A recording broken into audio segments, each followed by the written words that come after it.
Olá, meus queridos. Somos muitos, estou vendo daqui.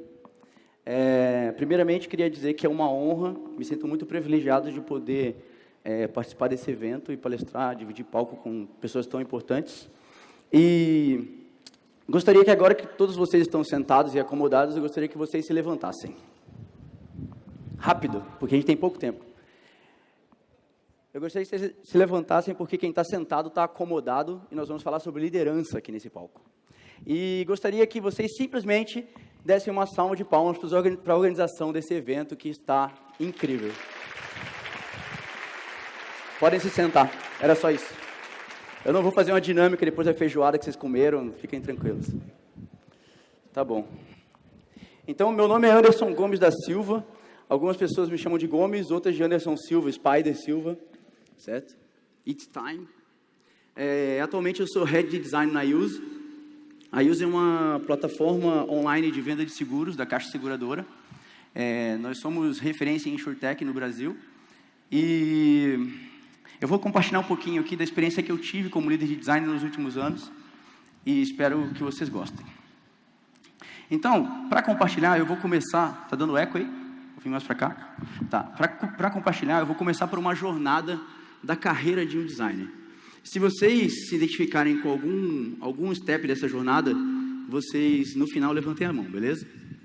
Tudo começa com o design Pitáculos, que em inglês fica guessing, certo? Vocês lembram naquela época que vocês começaram a estudar design e vocês não sabiam exatamente o que era design, mas vocês eram apaixonados por isso? Que ficava discutindo, porra, what the fuck is design, man? Tipo, a gente tem que regulamentar a profissão e coisas assim, certo? Então, logo em seguida, vocês amadureceram um pouquinho e tiveram aquele momento de sair no espaço, assim, que você começa a entender as ferramentas de design, né? Porque você precisa ter um estágio, porque o estágio precisa que você saiba Photoshop e Illustrator e você domina todos os softwares, mas você ainda não sabe o porquê que você domina todos esses softwares. Você simplesmente sabe usá-los, né? Logo em seguida, você começa a entender o que design significa, mas você pratica isso e nem sempre funciona. Não converte como deveria, tem problemas de usabilidade, seus clientes não ficam tão satisfeitos quanto seu chefe esperava de você. Em seguida, você começa a aprender a fazer design e percebe que você precisa fazer design com pessoas e não sozinho com seu fone de ouvido. Só que você também percebe que as pessoas não fazem ideia do que seja design porque você passou uma faculdade para entender o que é design, certo? Depois disso, você percebe que você tem que engajar as pessoas e começa a conseguir engajar pessoas de outros departamentos. Só que chega um momento em que você não tem tempo. Você tem tantas dinâmicas e tantas atividades para fazer que você não tem tempo de engajar todo mundo sempre, né? E é exatamente esse momento que você percebe que você precisa de um time e a empresa começa a escalar o time de design. Nesse momento, você tem um time sênior de design, você sabe todas as técnicas de service design, de design thinking, você é o cara e faz parte de um time de pessoas muito sêniores. Mas você percebe que esse time não tem voz na estratégia da empresa. Quem aqui se sentiu em alguma etapa desse processo? Levanta a mão. Legal. Depois dessa etapa, você percebe que ou você vai ser nomeado um líder, ou você mesmo vai ter que ser esse líder para conseguir gerar mudanças estratégicas da empresa através do design. E daí é exatamente o momento que você percebe que você ainda é um júnior líder, porque você passou a sua vida inteira estudando design e nunca estudou liderança, não sabe como contratar, e daí você se sente assim. Tipo, eu tenho que dar feedback para esse cara, mas ele não se vira sozinho. Mas eu tenho que contratar, eu tenho que demitir. Nossa, como é que eu meço o design? Como é que eu uso planilha? Né? E é exatamente isso que o Andy Budd chama de accidental leader, que é exatamente aquele momento onde você descobre que você vai ter que liderar um time pela sua senioridade técnica no que você fez até então. Mas não se desesperem. Quem aqui está exatamente nesse momento de se tornar líder de um time de design? Há pouco tempo, assim, tipo 6 meses, 3 meses. Legal. O primeiro passo, não se desesperem, tá? O primeiro passo é a gente entender a situação atual. E para entender a situação atual, a Jazz McMullen, ela tem um artigo muito interessante sobre a maturidade das empresas sobre design. Primeiramente, a gente falou da nossa maturidade como designer, né, naquela trilha. E agora a gente está falando da maturidade da empresa, as expectativas que eles têm sobre o time de design. Então, no começo, você tem um design, uma falta de consciência, tipo, don't even know, nem fazem ideia do que seja design. Depois você começa a evoluir e, a empresa considera design a parte estética da coisa. Depois começa a ficar uma coisa de forma e função, né? Resolve um problema aqui, resolve um problema ali. Depois acaba se tornando um framework de solução de problemas, até que finalmente se torna um framework de mudança de estratégia e uma diretriz da empresa. Esse cara, eu sou muito fã dele, Steven Gates, e ele fala essa frase, eu conheci ele no Adobe Max, agora em Las Vegas, e ele fala que o grande problema é que a cultura ela é feita pelo acaso e não projetada. A cultura ela vai se construindo e ninguém sabe onde quer ir, ela simplesmente se constrói, né? Só que se a gente não define o caminho que a gente quer, aonde a gente quer chegar, qualquer caminho é válido, certo? Se a gente chegar daqui a um ano, a gente falar, gostaríamos de estar aqui. Não, você não gostaria de estar aqui, você por acaso chegou aqui. Então, a primeira coisa que eu recomendo para vocês é que vocês definam ou sejam definidos. Se você não tem uma estratégia, você vai fazer parte da estratégia de alguém. Isso aqui funciona para vários aspectos, tá? Funciona para a sua carreira, por exemplo, ou você define o que você quer ser como carreira, ou alguém vai definir seu job description. Ou você define o seu branding, ou a população, o mercado vai definir. E para estratégia e visão também. Ou você define o que você quer que o design seja para essa empresa, ou o acaso vai definir. Então aqui eu botei alguns pontos que eu sempre faço quando estou pensando em design vision, que é importante definir. Então, primeiro definir qual é o propósito do teu time, no que vocês acreditam, o que une vocês como um time, né? Quais são as métricas de sucesso, qual que é o momento em que você pode estourar champanhe com o seu time e falar, conseguimos, pessoal. Quais são os milestones do ano para você chegar nesse champanhe do final do ano? Quais são os job descriptions das pessoas que participam desse time? Por que cada um é essencial? O que um faz, o que o outro não faz? E o que não é aceitável? Não, nosso time se nega a fazer isso aqui. E é muito importante, eu já falei com várias empresas sobre cultura de design, é muito importante lembrar as empresas disso aqui, que UX sem usuário é somente X. É somente a tua própria experiência sendo aplicada criativamente, e isso envolve um risco altíssimo. Existem artigos e artigos mostrando o risco de fazer X e não UX. E o Steven Gates ele vai aparecer várias vezes aqui, tá? Porque eu sou realmente um fã desse cara. Ele é Head de Design do Citibank. Então, ele fala que a criatividade é altamente discutível, mas Custom Research não. Porque você tem realmente um dado externo que sai daquela bolha de distorção da realidade, que é o escritório onde você está produzindo as novas features, ou os produtos e serviços. Então, uma coisa que eu recomendo e que eu aprendi nessa trajetória é que agora, como líder, você vai ter que tomar decisões por um coletivo, e você é responsável por isso.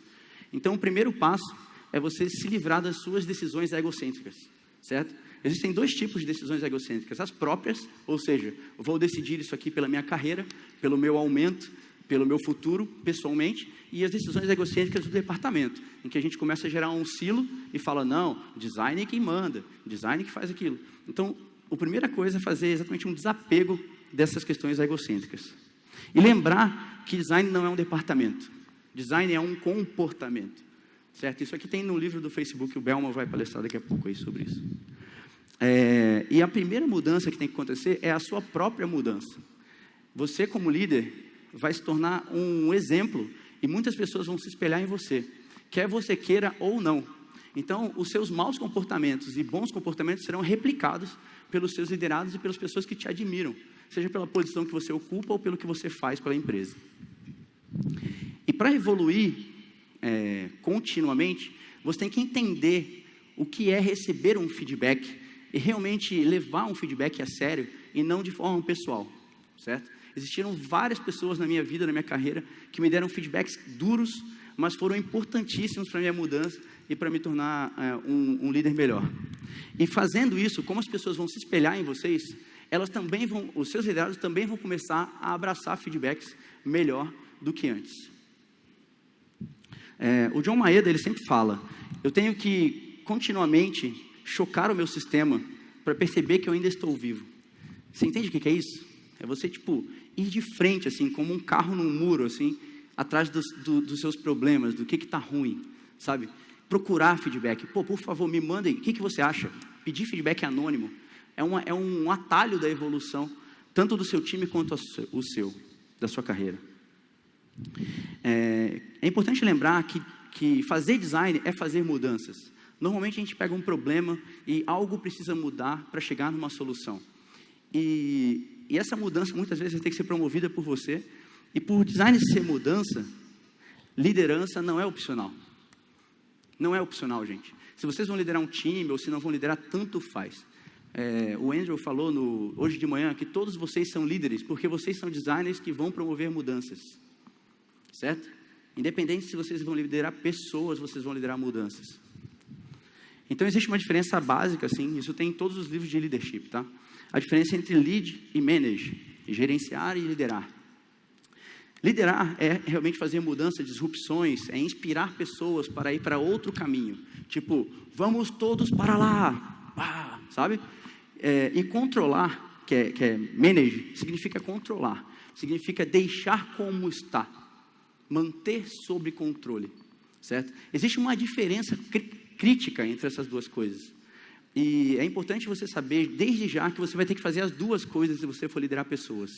Tanto controlar, quanto mudar. Existem algumas direções de liderança, né? Você não lidera só para os seus liderados.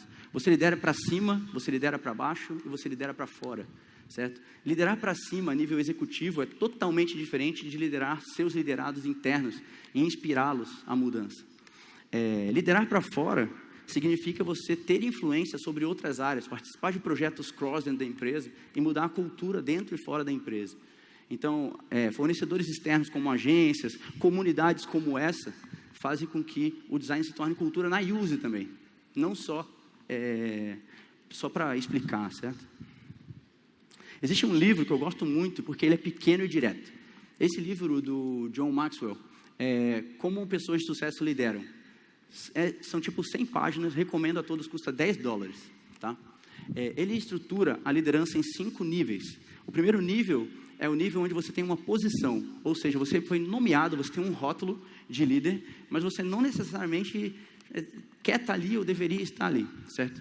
Depois disso, você vai para o permission leader, que é quando as pessoas começam a te seguir porque eles querem. Tipo, você inspira eles, certo? Eles te seguem. Depois você vai para o production lead, que as pessoas começam a te seguir pelo que você fez pela organização. Você fez algo muito relevante para a organização. Depois vai para o people development, onde as pessoas te seguem pelo que você desenvolveu para as pessoas da empresa. O que você mudou na vida de várias pessoas. E finalmente, o pinnacle é quando as pessoas te seguem pelo que você é e pelo que você representa para a empresa. Como se fosse um símbolo, certo? Nesse livro, ele fala detalhadamente qual é o problema, os prós e contras de ter muitas pessoas, position, por exemplo, numa empresa. O que acontece se a empresa é toda baseada em position leaders, ou production leaders, e assim por diante. Eu gosto muito desse livro.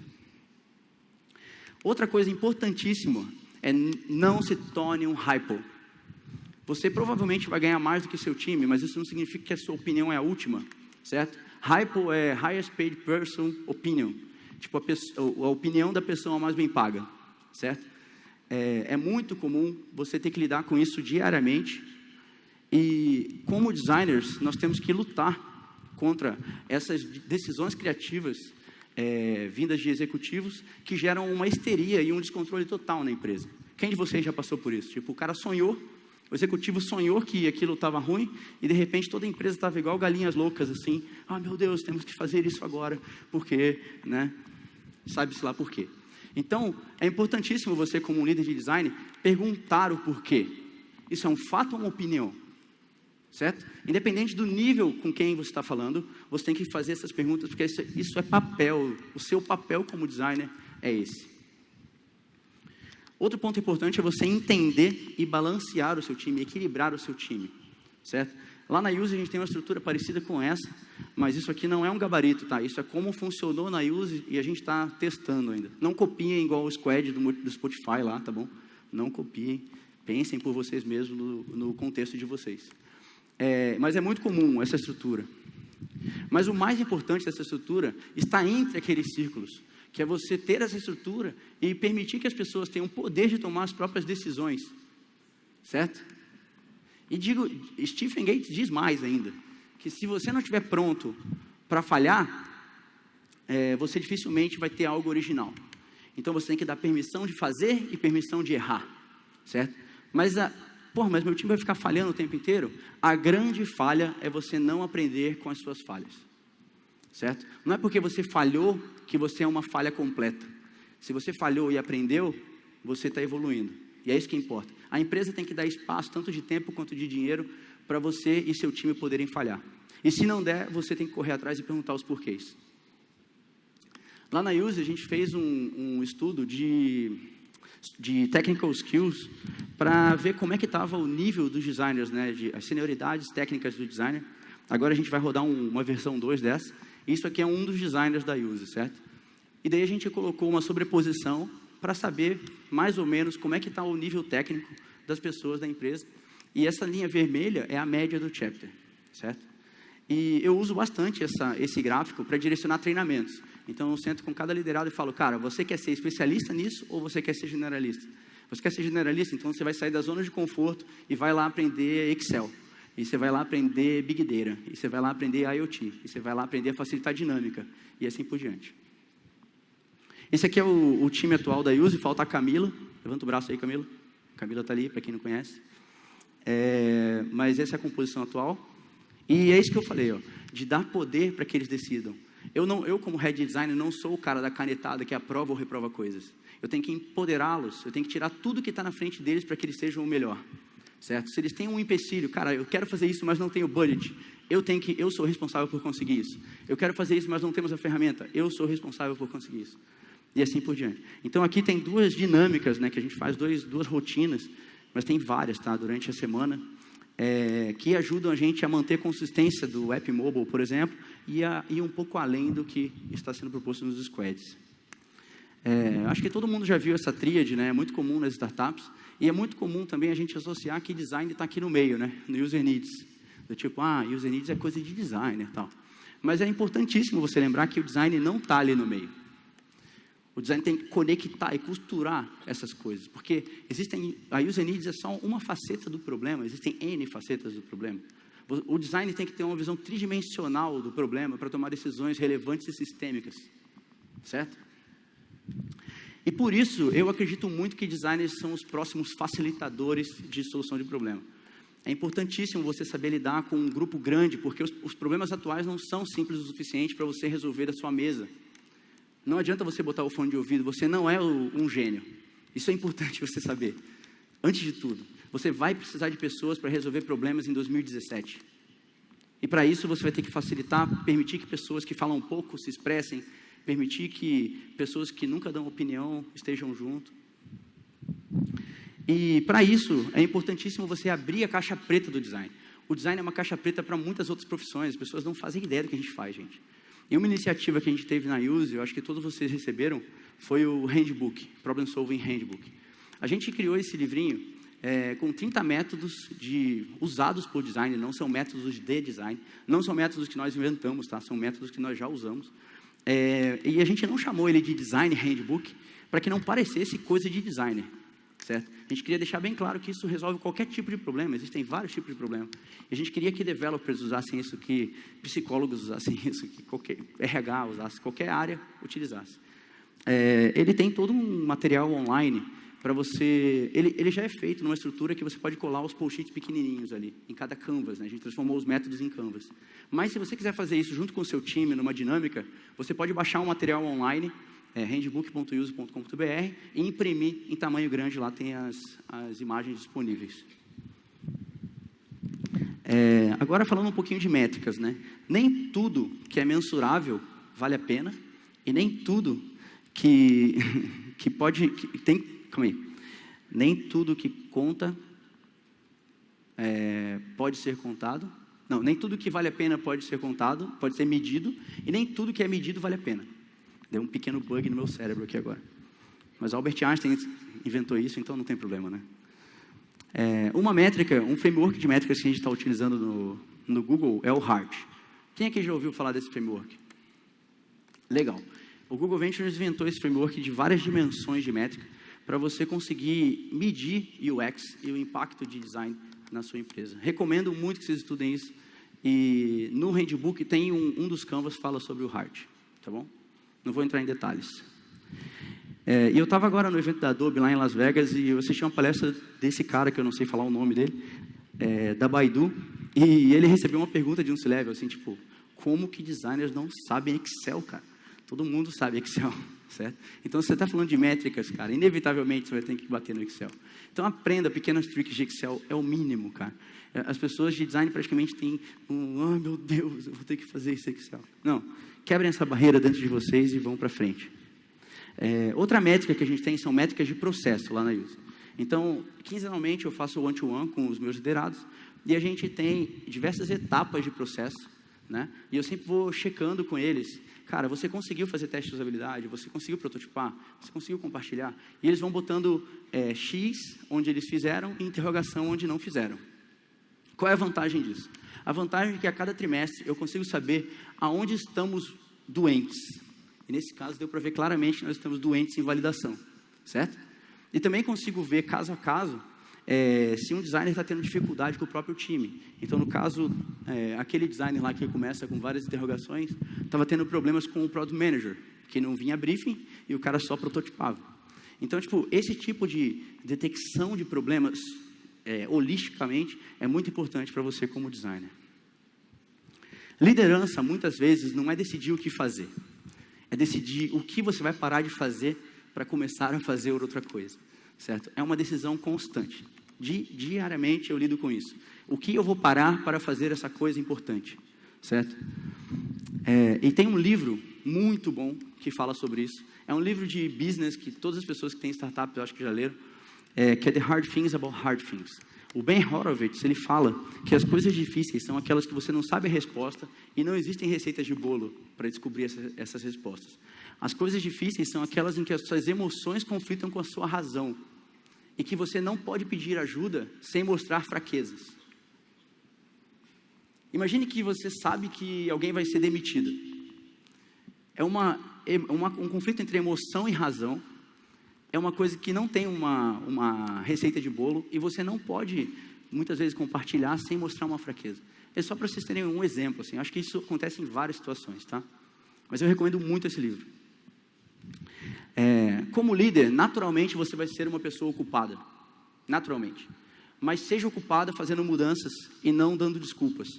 Diariamente você tem que olhar todas as suas tarefas e dizer, se eu pudesse matar 9 das 10, quais seriam?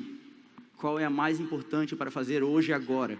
E quando você começa a fazer isso, os seus liderados também começam a fazer isso. E você começa a melhorar a performance simplesmente com uma atitude que demora 15 minutos no seu dia, certo? Eu costumo fazer isso na segunda-feira e diariamente eu vou revisando e circulando só o que eu vou fazer naquele dia, apesar N coisas que acontecem no dia. Então, ainda tem 7 minutos. Eu espero que eu tenha, como líder, mudado algo aqui hoje em vocês e agradeço muito pelo tempo de vocês. Se vocês quiserem fazer perguntas, a gente ainda tem 5 minutos, não teria perguntas, tá? Mas dá para usar o tempo da palestra. E dizer que haverá um workshop de liderança em Curitiba agora. Essa apresentação está disponível, as pessoas tiraram foto, mas não precisava. Eu achei que fosse fotos minhas, não, é do slide, tá? Desculpa. E essa apresentação está disponível online e lá também tem um cupom de desconto de 20% para esse curso que vai acontecer dia 2 de dezembro. Muito obrigado, pessoal. Oi, boa tarde. Meu nome é Nádia, sou de Blumenau. Boa tarde. Eu notei aqui um ponto que eu achei interessante sobre feedback anônimo na equipe. Qual o risco que você consegue mensurar utilizando um feedback anônimo, desculpa? Eu acredito muito em feedback anônimo porque são raras as pessoas que têm a coragem e a postura de te falar o que realmente pensa. Então, eu normalmente peço para várias pessoas que trabalham comigo esse tipo de feedback. E eu não vejo riscos. O risco é meio interno, né? O risco de você entrar em depressão, sei lá, com um feedback muito duro. Mas é um feedback que você vai ler, você pode compartilhar ou não. E deixa opcional para as pessoas responderem, né? Você não vai dizer, eu como líder digo que você tem que responder o meu feedback. Não. Tipo, peça feedback se as pessoas que estão dispostas vão te responder. E isso vai ser muito life-changing para você. Não sei se você já fez isso, mas é muito legal.